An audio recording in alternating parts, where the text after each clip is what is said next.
अल्हम्दुलिल्लाह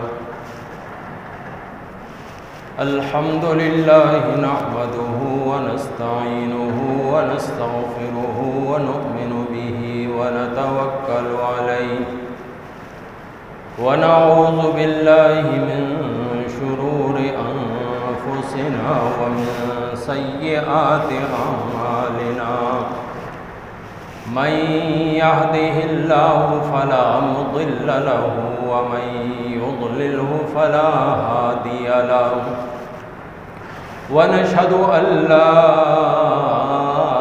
इलाहा इल्लल्लाहु वहदहु ला शरीक लहु व नशहदु अन्न सय्यिदना व सनदना व हबीबना व मुर्शिदना व मौलाना मुहम्मदन अब्दुहु व रसूलुहु सल्लल्लाहु तआला अलैहि व अला आलिहि व अस्हाबिहि अल्लज़ीना हुम खुलासतुल अरबिल अरबा'i व खैरुल खलाइक़ि बअदल अंबिया व हुम कन्नुजूमि फिस समाइ लिल इह्तिदा'i वल इक़्तिदा' अम्मा बअदु फ़अऊज़ु बिल्लाहि मिनश शैतानिर रजीम बिस्मिल्लाहिर रहमानिर रहीम वक़ुल लिइबादी यक़ूलु लती हिय अहसन इन्नश शैतान यंज़ग़ु बैनहुम इन्नश शैतान काना लिल-इंसानि अदुव्वन मुबीना वक़ाल अल्लाहु तबारक व तआला फ़ी मौज़िअन आख़र या अय्युहल्लज़ीना आमनु इज्तनिबू कसीरम मिनज़-ज़न्न इन्न बअज़-ज़न्नि इस्म सदक़ल्लाहु व सदक़ रसूलुहुन-नबियुल करीम व नहनु अला ज़ालिक लमिनश शाहिदीन वश-शाकिरीन वल्हम्दुलिल्लाहि रब्बिल आलमीन। याद ऊ गरमून से जानत बवद हर दो आलम ज़ेरे फरमानत बवद आ खुदा ख्वाहत के माँ यारी कुनद मैल मारा जानिबे सारी कुनद हर कुजा आबे रवा जन्नत बवद हर कुजा अश्के रवा रहमत बवद हर दम अज़मा सद्दरूदो सद सलाम बर रसूलो आलो अस्हाबश तमाम। दरूद शरीफ हुआ अल्लाहुम्मा सल्लि अला मुहम्मद व अला आलि मुहम्मद कमा सल्लैता अला इब्राहीम व अला आलि इब्राहीम इन्नका हमीदुम मजीद। अल्लाहुम्मा बारिक अला मुहम्मद व अला आलि मुहम्मद कमा बारकता अला इब्राहीम व अला आलि इब्राहीम इन्नका हमीदुम मजीद।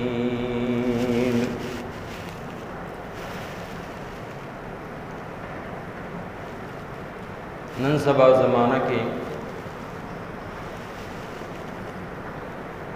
दो गुनाहुना ढेर ज़्यादा सेवा शवी दी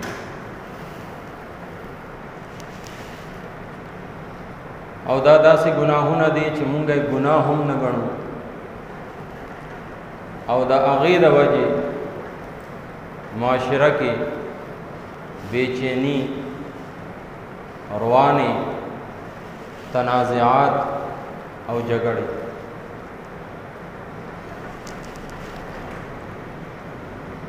यौदा बदगुमानी और द्वेम अदा बदजुबानी। ये द्वाड़ो आयतों के चिकम तिलावत उकड़े शो अल्लाह रब्बुल इज़्ज़त दे द्वाड़ो सीज़ुनो ना मोमिन मुसलमान मने कड़े दे بدګماني څه ته وایي؟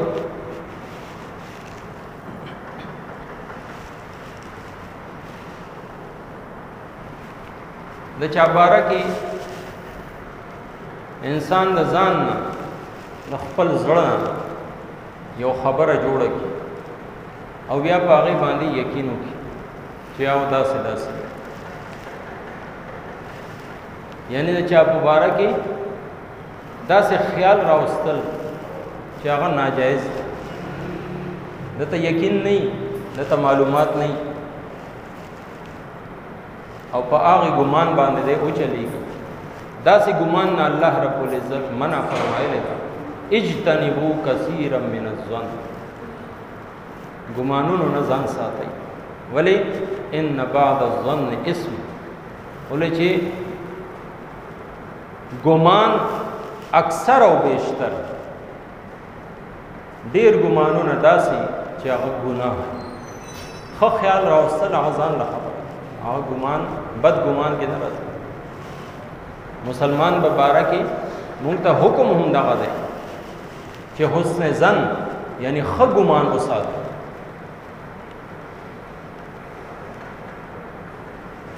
مثلا یو دعوت دی، یو روټۍ ده او هغې کې هغه سلو کسانو ته وینا کړې ده، یو یو پسې خپله تللی دی، تاکید یې ورته کړی دی، یو کس پکې نه دی راغلی، دی اوس ځان نه دا خبره وکړي هغه خو زمونږ د غریبانانو روټۍ له نه راځي، دا بدګمان. ښه ګمان څه دی؟ کېدی شي څه مسله ورته درپېښ، کېدی شي بیمار شوي. نن سبا خو بیماری هم داسې دي چې په ظاهره بالکل ټیک ټاک انسان وي، بعض اوقات داسې کیفیت دی د پاسېدو نه وي.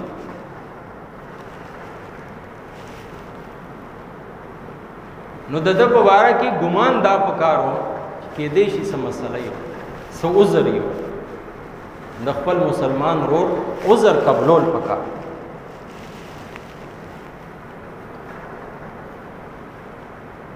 نبی علیہ الصلوۃ والسلام په خدمت کې دوه لوی صحابیان، معمولی صحابیان، حضرت ابوبکر او حضرت عمر رضی الله تعالی هغه حاضر شو.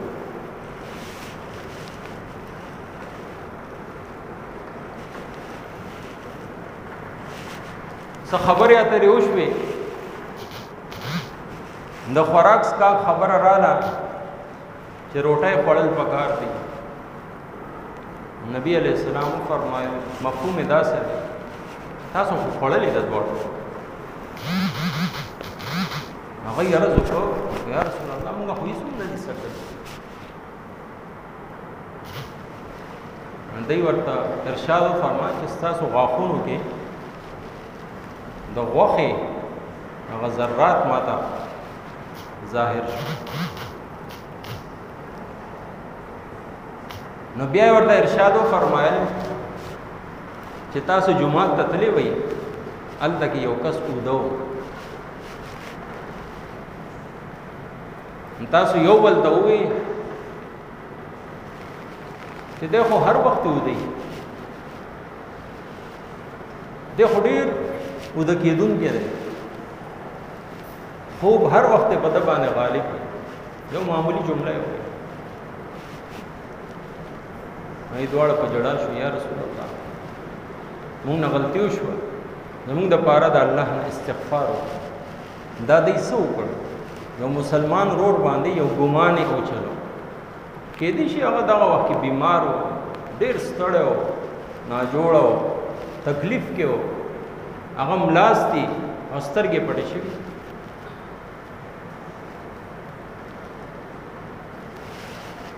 بی بی عائشہ رضی اللہ تعالی عنہ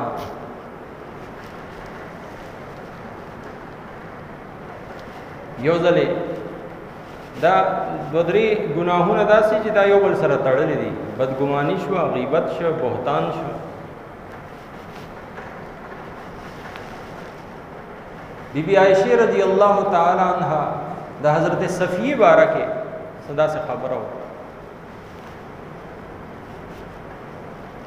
اشاره سره یو چې هغه هو دا غي قد وړو کې ده نبی علیہ الصلوۃ والسلام ارشاد فرمایل کستا دا جمله و سمندرونو کې واچول شي د دې د تریخوالی د وجه هغه و سمندر و دریاب هغه به ټول تراخش مسلمان روډ په باره کې دومره غونډه کې خبره نن سبا مونږ وګورو مونږ څنګه خبرې کوو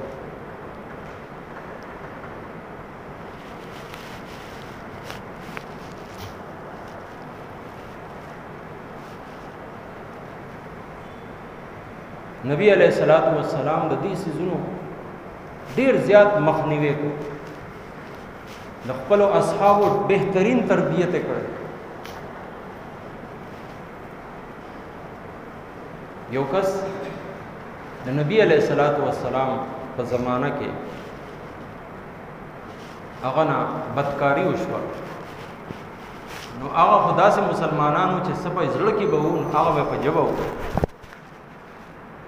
سره دې تیرې شوې نبی علیہ السلام نه راغله یا رسول الله ما پاک کړي ما نه ډېر غټ ګناه شوی نبی علیہ السلام څه طریقې سره رخصتو چې دې رخصت شي لاړ شي بس یو ګناه کړی دی په پټه کړی دی الله نه معافي غواړي کچری هغه سرګن شه بیا د باندې بس سزا راځي او سزا ورکول هغه ضروری او فرض دی نبی علیہ السلام ته مخ واړو چې زبرزا کې دې شي اسه تا وهم یې ستا ګمان یې تا داسې نه کړی هغه بیا بل غاړ نه راغلی یا رسول الله ما نه داسې وشو بیا دریم ځل بیا ضرور چې سلور ځله وې نبی علیہ السلام فرمایي اوس کو سلور گواهی تا خپل ځان وکړي اوس په پتا باندې سزا دا هغه دا چې یو میدان کې ودرې او مسلمانان هغه په کاڼو وشتو باندې حالات دا یو یا دو واقعات دي نبی علیہ السلام په ټول ژوند اسلامی سزاونو کې سزاګانو کې دا فائدہ چې یو کس ته ملاو شي نور سم شي ټول معاشره سم شي د لاس پرې کول یو واقعا د نبی علیہ السلام پورا زندګۍ کې او دا شانته د زنا دا حد چې جاری شوه دی دا صرف دو واقعات نو کله چې دا کس په کاڼو وشتل شو دغه وخت کې دوه کسان تیر شو دا هغه هم کاڼو وشتل دا غي کاڼو د وجه د وینې ساس کې د دې په بدن باندې راغله دا یو کس دی بل ته وایي چې الله پاک ولا پرده ساتلې و ځان یې وشرم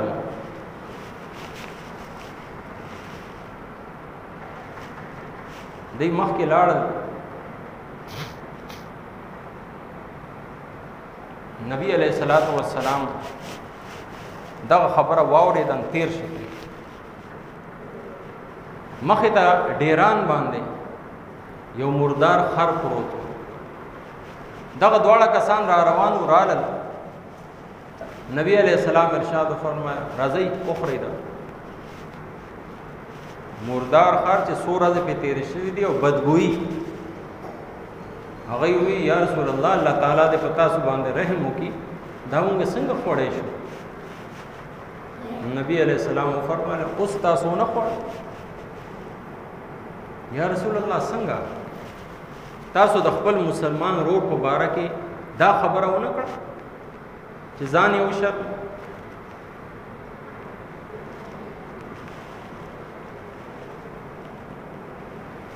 نبی علیہ السلام فرمایي چې تاسو دا خبره دا د خپل مړ رور وخه خوړلو مترادف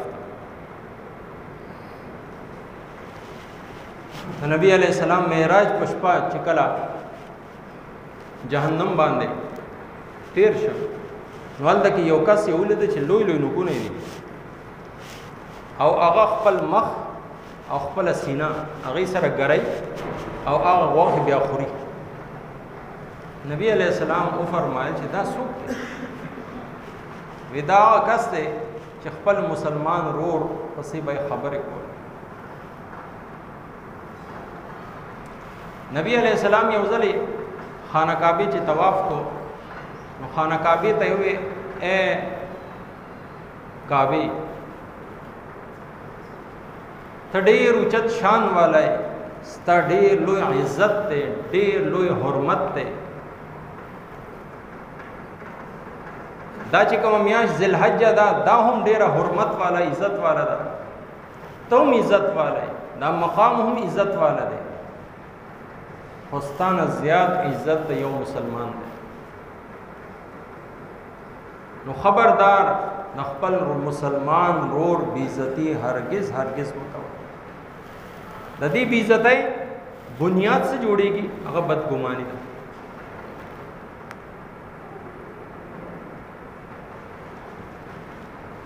که زمونږ اکثر چینو دی ناکې باندې یا روډ باندې چې روان یو بعض ځایونو کې تلاشي کی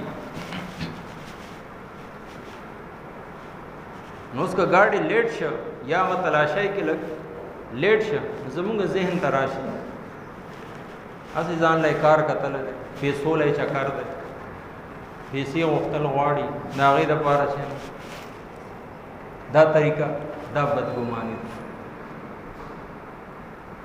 دې ته هم موږ ګناه هم نه وایو. او الله تعالی وایي اجتنبوا، اے مؤمنانو اجتنبوا کثیرا من الظن، دې بدګمانۍ نه ځان ساتئ. اسم دا ګناه دی، لوی ګناه. دا شانتي بدګمانۍ سره دویمه هغه بد زباني ده. موږ خپل ژبې حفاظت نه کوو. او وی دا واړه دا د مشرانو نه عزت کوي. اوس چې مشر خپل زوی ته کنزل کوي، تاسو ما ته ووایئ هغه زوی به خپل کشرانو ته کنزل نه کوي؟ د پلار د خپل زوی څه تربیت وکړي؟ دا بد زبانی ده، د ژبې غلط استعمال. ځکه نبی علیہ السلام فرمایي چې دې ژبې مالا تاسو ضمانت راکړئ چې د دې استعمال به صحیح کوئ، نو زه تاسو لا د جنت ضمانت درکوم.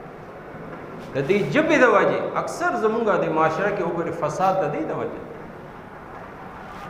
په خپل رور باندې مونږ به یو بدګماني وکړو چې دی به داسې داسې دا به یې کړي داسې به یې کړي، او بیا اکه په ژبې باندې راولو سخته لهجه مونږ هغه سره استعمال کړو، نو چې ته سختي وکړې هغه سره هغه به تا سره کله نرمي وکړي. کور ته مونږ لاړ شو ښځې سره خپلې بیبي سره خامخا بدګماني، زر عالم دا ما زه خانسې ده، زه ستړی ستومانه رالم دې ما ته د اوبو ستو نه کوم، اوبو دپاره دا راپانسې ده، څه خبره نه ده، هسې خبره جوړه کړه، بدګماني وکړه، او بیا د هغې د وجې تلخ کلامي سخت جملې چې ته استعمالې نو هغې له هم ته دا موقع ورکړي. نو نبی علیہ السلام فرمایلی مفهوم داسې دی چې نرم شي، نرم ژبه استعمال وي. ګوره دې خولې کې وګورئ 32 غاښونه دي، 32 غاښونه، او دې کې دا ژبه هغه صحیح سالم ده، کټ کېږي نه. موږ خبرې هم کوو خوراک هم کوو، دا ژبه صحیح سالمه دا ولې دې کې صحیح سالمه؟ ولې چې دا نرمه ده. کدا لکه د اډوکي په شان دي سخته وه نو هر وخت یې مونږ کرپوله. دغه شانتي معاشره کې، کور کې، ملازمت کې، هر ځای کې چې یا سیاسي خلکو ته بانه وګورئ چې ته د بل خلاف سخته لهجه استعمالې، سخت الفاظ استعمالې، نو هغه به ستا کوم تعریف او توصیف کوي، هغه جواب کې همدغه خبرې کوي. دا شانتي پیغور مونږ ورکو، تانه ورکو. دا ټول چې کوم ګناهونه دي نبی علیہ السلام فرمایلی چې دا د مسلمان کار نه دی. مسلمان تانه یعنی پیغور ورکون کې نه. او دا هم یاد ساتئ پیغور چې چاله دې ورک د د داسې ګناه په باره کې چې هغه پرېښودي، نو الله رب العزت په دې د مرګ نه مخکې اکې ګناه کې تا مبتلا کړي. دومره سخت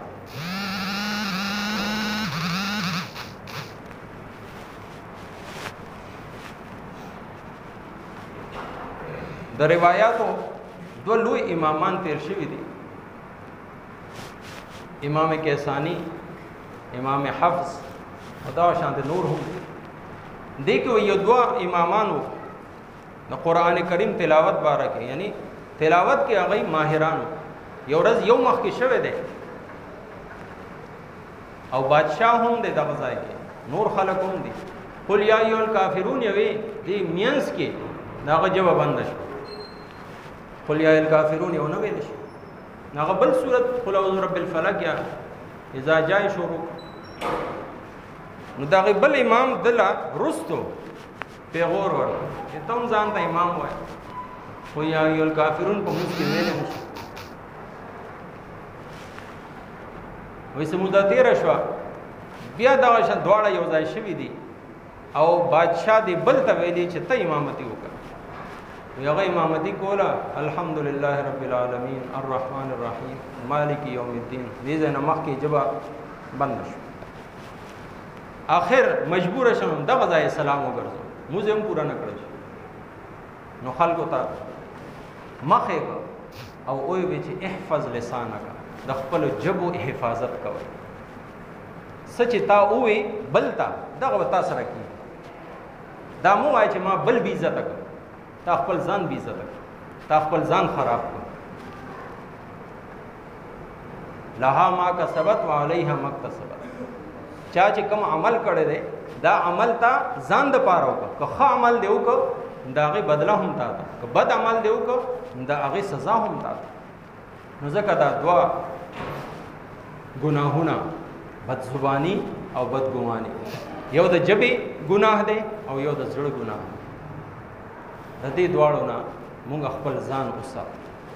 انشاءالله دې سره به زموږ معاشره، زموږ ملک، عالم اسلام، زموږ کورونه، زموږ محلې، زموږ کلي د ډېرو فسادونو نه او ډېر زیات د جنگ جګړو نه، د تنازعاتو نه به محفوظ شي. الله رب العزت دې مالا تاسو له او ټولو مؤمنانو له څه چې وویلی شو او څه واورېدلی شو په هغې باندې عمل کولو توفیق راکړي. وما توفیقي الا بالله.